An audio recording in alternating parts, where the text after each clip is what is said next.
نحمدہ و نصلی علی رسولہ الکریم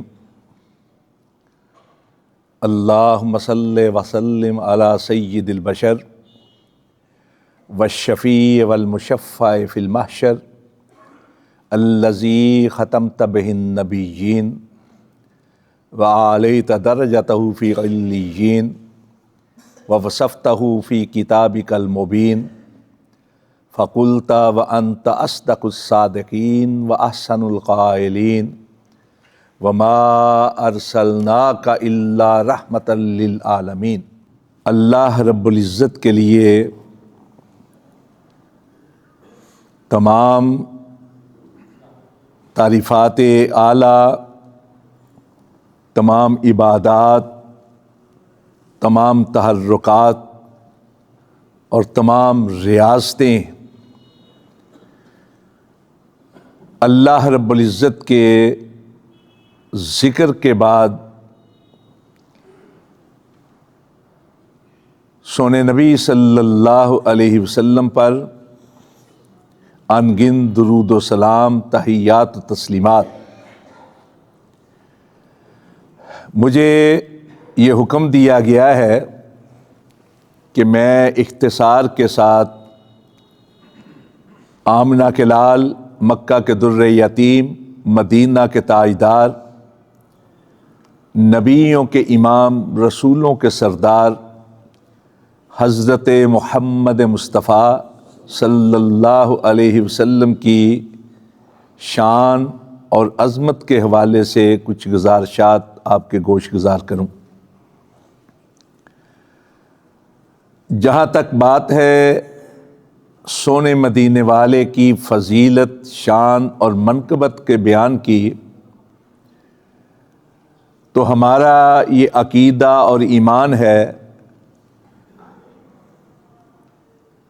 کہ کوئی بڑے سے بڑا لسان، صاحب بدیع و بیان ایسا نہیں ہے کہ جو آپ کی شان، آپ کی شایان شان بیان کرنے کی سکت بھی رکھتا۔ آپ ہر لحاظ سے اشرف، افضل، کامل، مکمل اور اکمل،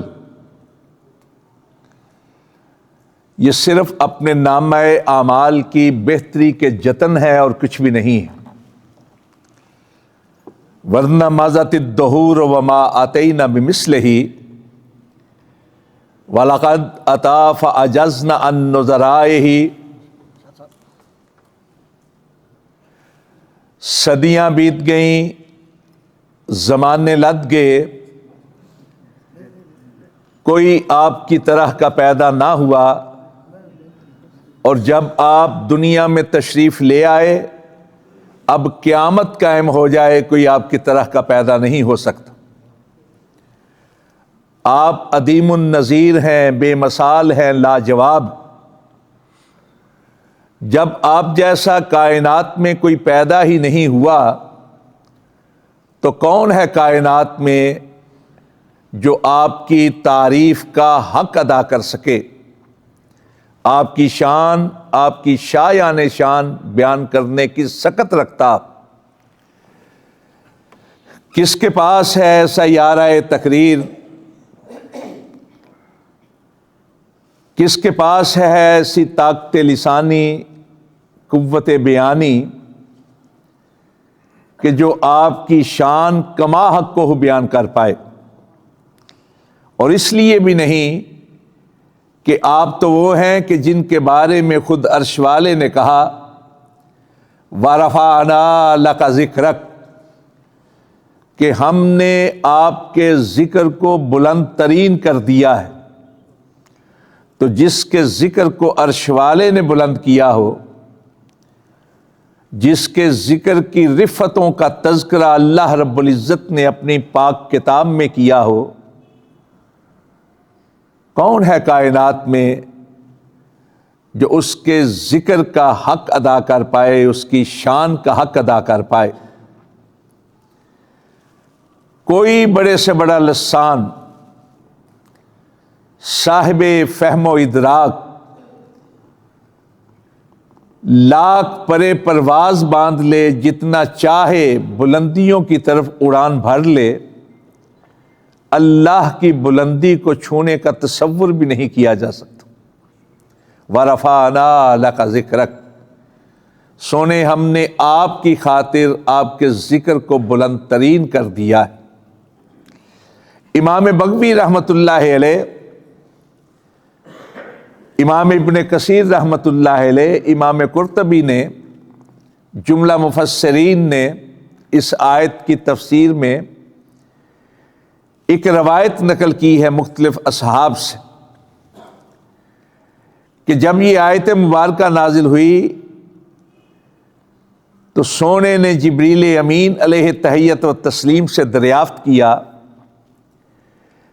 کہ وہ بلندیاں کیا ہیں جن سے میرے ذکر کو ہمکنار کیا گیا ہے، وہ اعلائیاں، وہ بالائیاں، وہ اونچائیاں کیا ہے؟ تو جبریل امین نے کہا کہ عرش والے کا فرمان ہے، اذا ذکرت ذکرت معی، سونے آپ کے ذکر کی رفتیں یہ ہیں کہ جہاں جہاں عرش والے کا ذکر ہوگا وہاں وہاں آپ کا ذکر ہوگا۔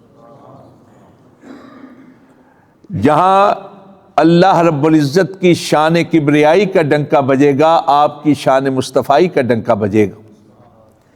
اور حضرت حسان بن ثابت رضی اللہ تعالیٰ عنہ، کون حسان؟ کائنات کے سب سے بڑے نعت خواں، سب سے بڑھ کر مداح رسول، وہ حسان کہ جن کے لیے اللہ کے نبی اپنا ممبر بچھا دیا کرتے تھے، اپنے ممبر پہ بٹھا کر حسان کو خود سامنے تشریف فرما ہو کر اپنی نعت سنا کرتے تھے، اور فرماتے کہ حسان مؤید بروح القدس، حسان وہ ہے جس کی مدد اللہ جبریل کے ذریعے سے کرے۔ وہ حضرت حسان کہتے ہیں کہ ضم الالہ اسم النبی ما اسمہ اذا قال فی الخمس المؤذن اشہد وشق له من اسمہ لیجلہ فذو العرش محمود وہذا محمد صلی اللہ علیہ وسلم۔ کہ لوگوں، تمہیں کیا معلوم کہ اللہ نے اپنے نبی کے ذکر کو کس طور بلند کیا ہے؟ سونے کے ذکر کی رفتوں کی کیفیت تم کیا جانو؟ آپ کے ذکر کی رفتوں کا عالم تو یہ ہے کہ اللہ رب العزت نے اپنے سونے نبی کا نام اپنے نام میں ضم کر لیا ہے۔ ایک مؤذن 5 وقت کی اذان دیتے ہوئے جب کہتا ہے اشہد ان لا الہ الا اللہ، تو ساتھ ہی کہتا ہے اشہد ان محمد رسول اللہ۔ ایک مسلم گھرانے میں جب بچہ پیدا ہو تو اس کے کان میں اذان کہی جاتی، پہلی آواز وہ سنتا ہے اذان کی تو اللہ کے ذکر کے ساتھ سونے نبی کا ذکر ہوتا ہے، اور جب اس کو رکھا جاتا ہے قبر کے اندر تو رکھنے والے کہتے ہیں بسم اللہ علی ملت رسول اللہ۔ اور یہ اذان ایک ایسی سونی آواز ہے جو گواہی دے رہی ہے آپ کے ذکر کی بلندیوں کی۔ کائنات میں جتنے طبقات ہیں، کیا یہود، کیا نصارہ، کیا مجوس، کیا ہنود، کسی کے پاس ایسی آواز نہیں جیسی اہل اسلام کے پاس اذان کی صورت میں۔ اور یہ اذان کی آواز صرف خطہ حجاز ہی میں بلند نہیں ہوتی، صرف عالم عرب کے ممالک ہی میں بلند نہیں ہوتی۔ آپ تو دیکھتے ہیں کہ ایک ایک شہر میں، ایک ایک محلے میں کئی مساجد جہاں سے اذان کی آواز بلند ہوتی۔ یہ اذان کی آواز کفر زار ہند میں بھی بلند ہوتی۔ آج دنیا کا کوئی ملک ایسا نہیں جہاں مسلمان موجود نہ ہو، اور جہاں جہاں مسلمان موجود ہیں وہاں وہاں اذان کی آواز بلند ہوتی۔ تو ایک اذان کے ذریعے سے، ایک مسجد میں 5 وقت کی اذان کے ذریعے سے جو غلغلہ بلند ہوتا ہے سونے نبی کے ذکر کا، وہ کسی اور کائنات کی ہستی کو نصیب نہیں ہے۔ دور دور تک اس کے مساوی کسی کے ذکر کا تصور بھی نہیں کیا جا سکتا۔ ایک اور انداز سے ذرا بات سمجھیے کہ سب سے پہلے فجر کی اذان کا وقت انڈونیشیا کے مشرقی جزائر میں ہوتا ہے، پھر مشرقی جزائر سے لے کر مغربی جزائر تک صرف انڈونیشیا کے اندر 1 گھنٹہ 25 منٹ تک فجر کی اذانیں گونجتی ہیں۔ جکارتا کے ساتھ ساتھ سماٹرا میں، پھر ملایا میں، برما کے ساتھ ڈھاکہ میں، ڈھاکہ کا وقت اور کلکتہ کا ایک ہی وقت، کلکتہ سے لے کر سری نگر تک صرف اس علاقے کے اندر 1 گھنٹہ 40 منٹ تک فجر کی اذانیں گونجتی ہیں۔ ابھی وہاں وقت ختم نہیں ہوتا کہ پاکستان میں شروع ہو جاتا ہے۔ شکرگڑھ سے لے کر گوادر تلک صرف پاکستان میں 40 منٹ تک فجر کی اذانیں گونجتی ہیں پہلے وقت کے مطابق۔ پہلا وقت ختم نہیں ہوتا کہ دوسرا وقت شروع ہو جاتا ہے۔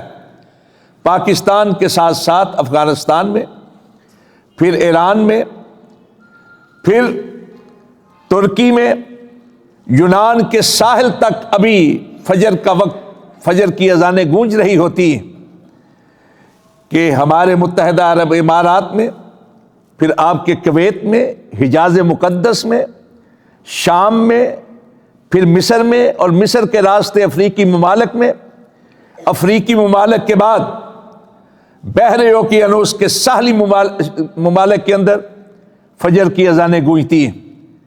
ابھی افریقی ممالک میں فجر کی اذانیں گونج رہی ہوتی ہیں کہ انڈونیشیا کے مشرقی جزائر کے اندر ظہر کا وقت شروع ہو جاتا ہے۔ ظہر کا وقت ابھی ختم نہیں ہوتا، ظہر کی اذانوں کا وقت ابھی ختم نہیں ہوتا کہ عصر کا وقت شروع ہو جاتا ہے۔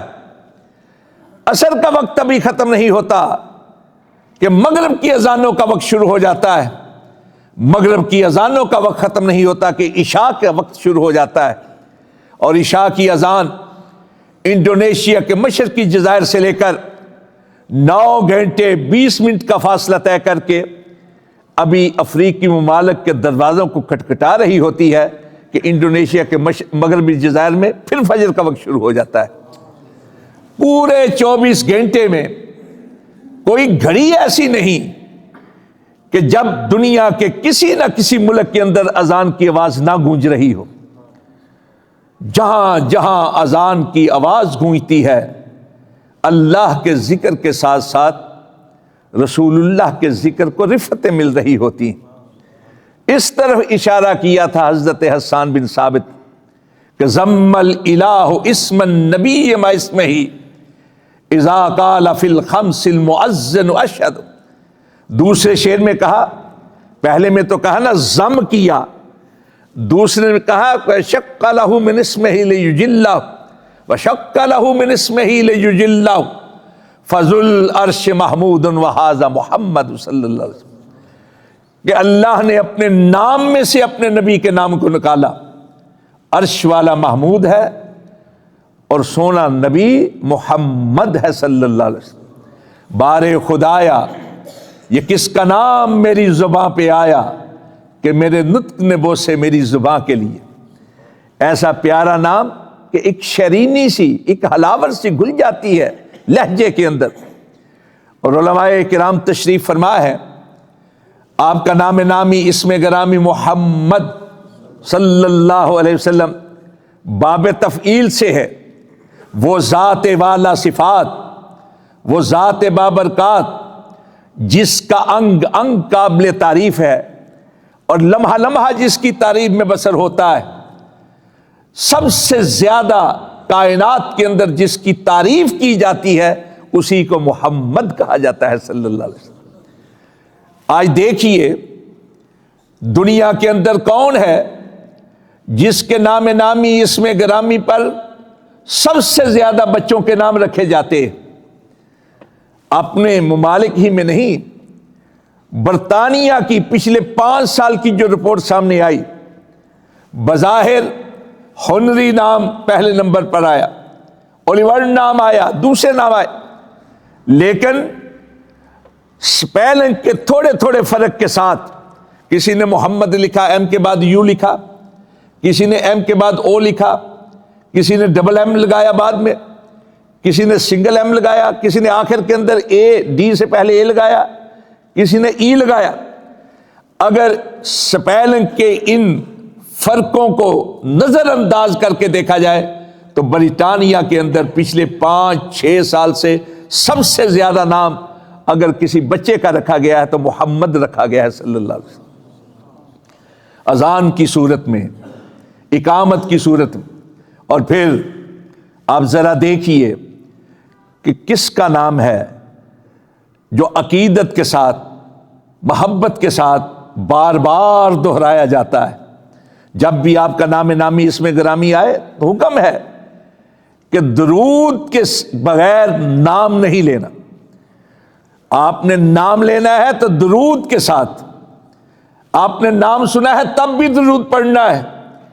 یہ محبت، یہ عقیدت کسی اور شخصیت کے نام کے ساتھ نہیں ہے۔ تو سب سے زیادہ یہ رفعت ذکر کی ایک مثال ہے۔ ایک ہوتا ہے رفعت ذکر، ایک ہوتا ہے وسعت ذکر۔ کسی کے ذکر کو وسعت مل جاتی ہے۔ آج کے ماحول کے اندر میڈیا کے ذریعے سے، سوشل میڈیا کے ذریعے سے ایک نام یکدم گونجنا شروع ہو جاتا ہے اکناف عالم کے اندر، لیکن یہ وسعت جو ہے وقتی ہوتی ہے۔ پھر یہ وسعت ذکر جو ہے یہ تعریفی انداز میں بھی ہوتی ہے، بدنامی کے ساتھ بھی ہوتی ہے، ہمیشگی نہیں ہوتی۔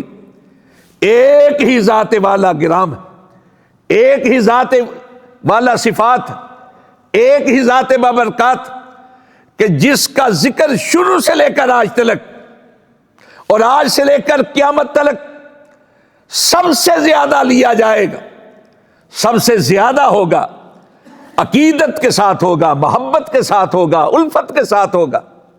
اب دیکھیے، یہ میں ذکر کے حوالے سے عرض کرنا چاہتا ہوں کہ پہل آپ کے ماننے والوں کی تعداد کم تھی۔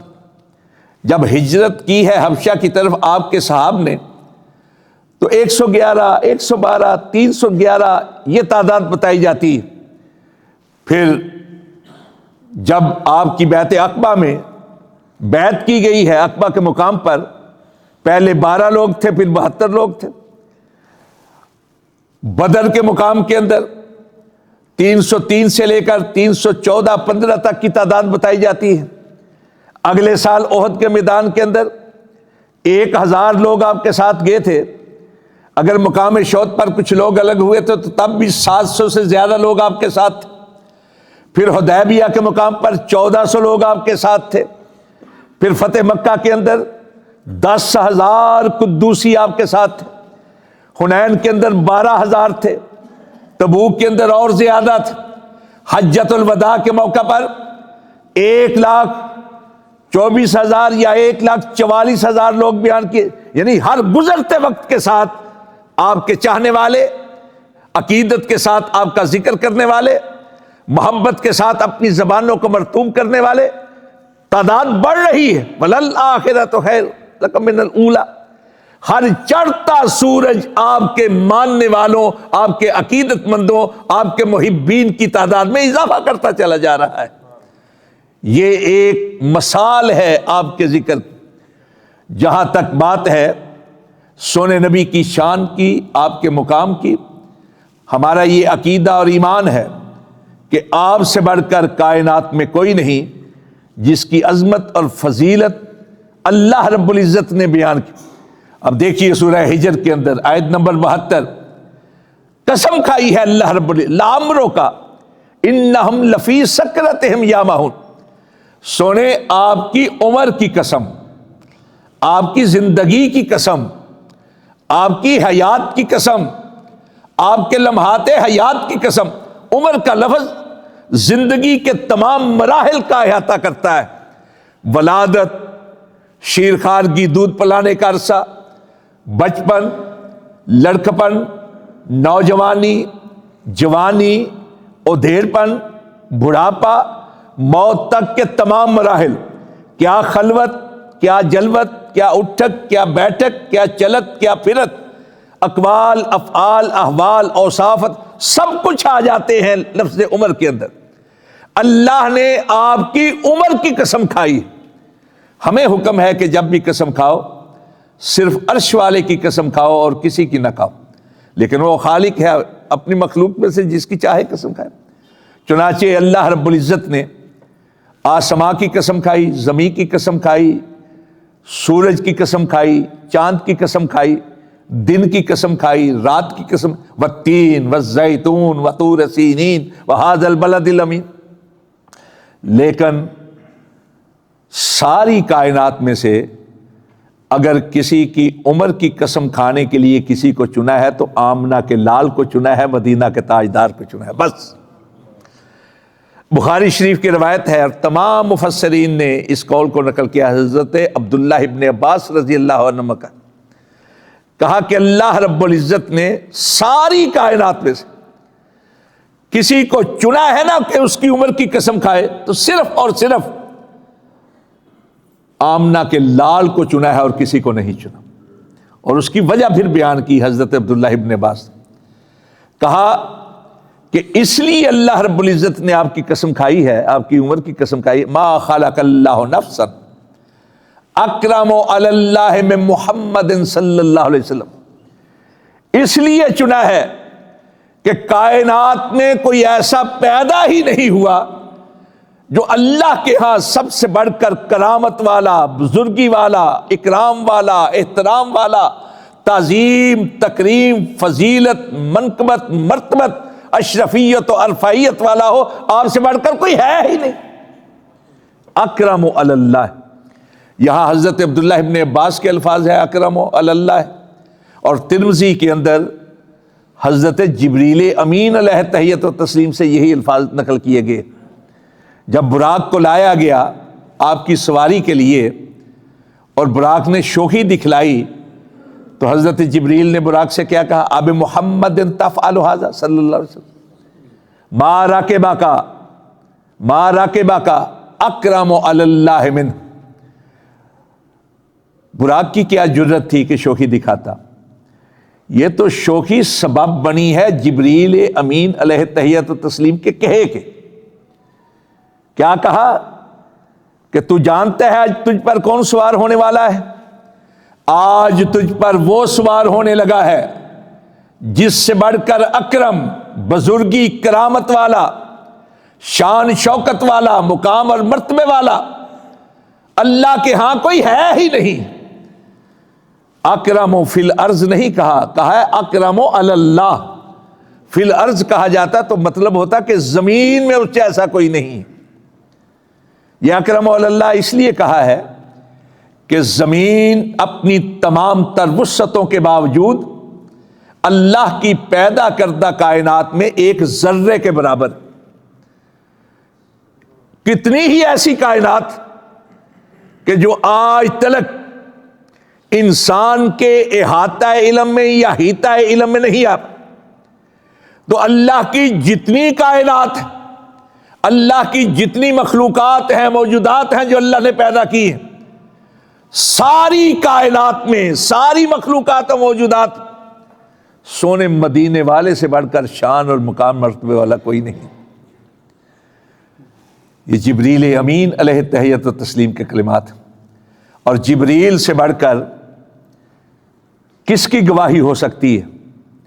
جن کی یہ ڈیوٹی تھی کہ ہر دور کے، ہر علاقے کے، ہر قوم کے نبی اور رسول پر وحی لے کر جائے۔ ان سے بڑھ کر انسان کا مشاہدہ کس نے کیا ہوگا؟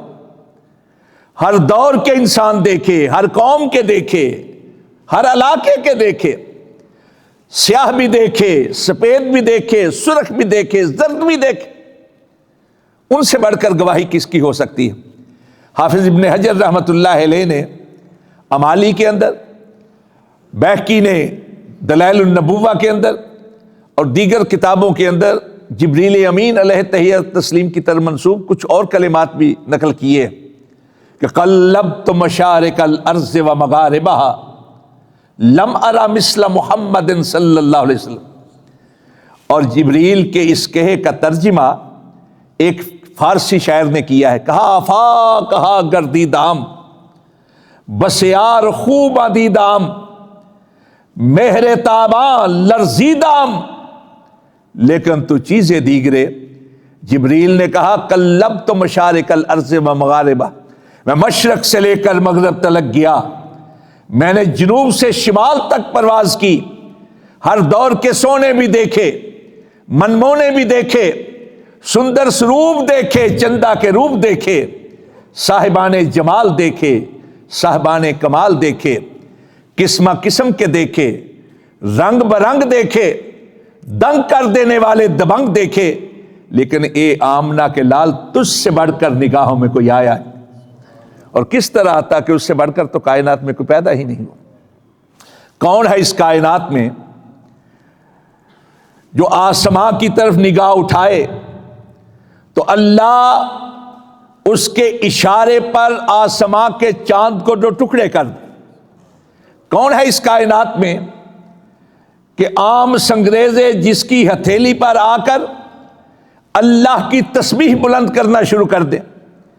کون ہے اس کائنات میں کہ جو اپنا لعاب دہن نابینا کی آنکھ میں لگائے تو اللہ اس کے لعاب کی برکت سے نابینا کو بینا کر دے؟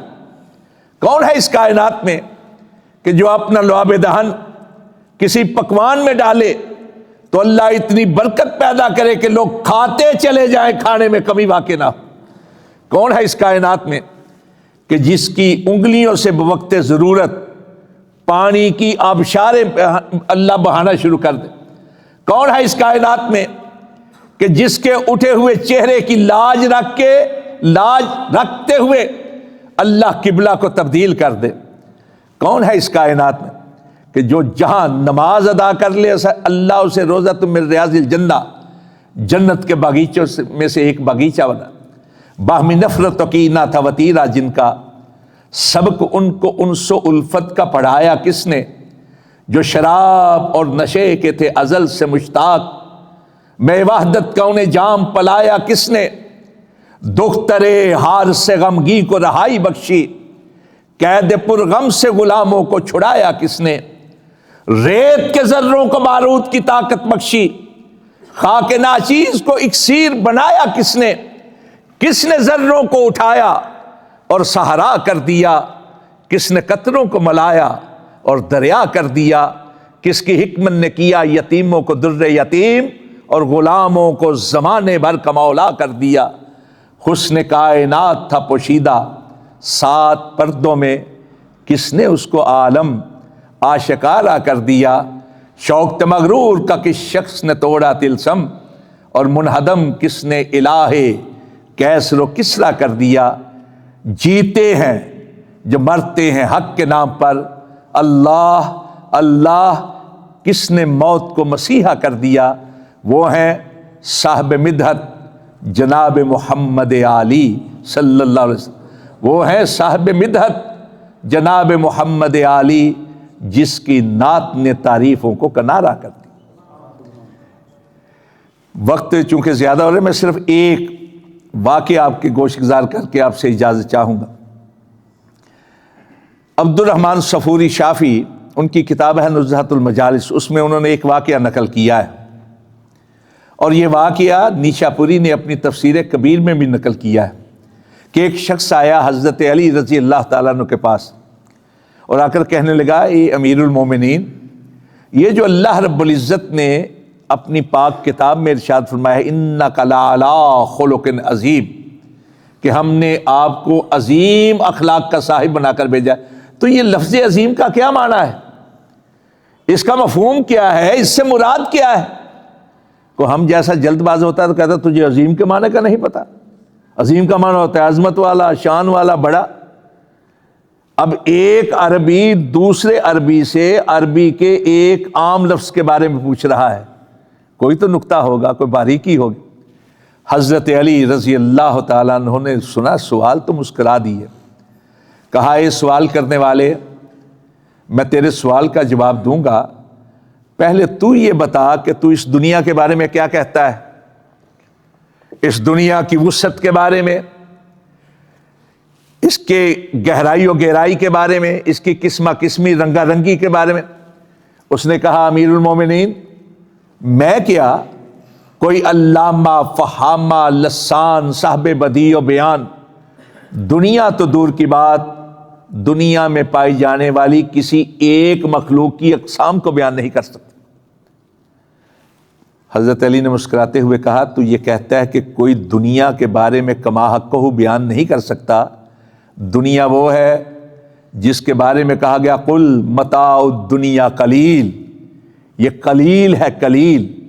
جب دنیا والے اس قلیل کو بیان نہیں کر سکتے تو میں اس عظیم کو کس طرح بیان کر سکتا ہوں؟ وہ عظمتوں کی انتہاؤں پر فائز، وہ شوقتوں کی انتہاؤں پر فائز، وہ رفتوں کی انتہاؤں پر فائز، کوئی چاہے بھی تو اس کی تعریف کا حق ادا نہیں کر سکتا، چاہے بھی تو اس کی شان، اس کی شایان شان بیان کرنے کی سکت نہیں رکھتا کہ وہ تو وہ ہے کہ عرش والے نے کہا وَرَفَعْنَا لَكَ ذِكْرَكَ۔ بس ہم پر یہ لاگو ہے کہ ہم جب بھی اس کی یاد آئے تو درود پڑھ لیا کریں، اور درود پڑھنا صرف ان کے حق کی ادائیگی نہیں، خود پڑھنے والے کے لیے بھی فائدہ مند ہے۔ ہم پر یہ لازم ہے کہ اگر اس کو مانتے ہیں تو اس کی مانیں بھی، اگر اس کو مانتے ہیں تو اس کی مانیں بھی، اگر ہم یہ سمجھتے ہیں کہ اس کی ذات جیسی کسی کی ذات نہیں تو یہ بھی یقین رکھے، دل میں راسخ کر لیں، دماغ میں جگہ دے دیں کہ اگر اس کی ذات جیسی کسی کی ذات نہیں تو اس کی بات جیسی بھی کسی کی بات نہیں۔ صلی اللہ علیہ وسلم۔ واقول قولی ھذا استغفر اللہ لی ولکم اجمعین۔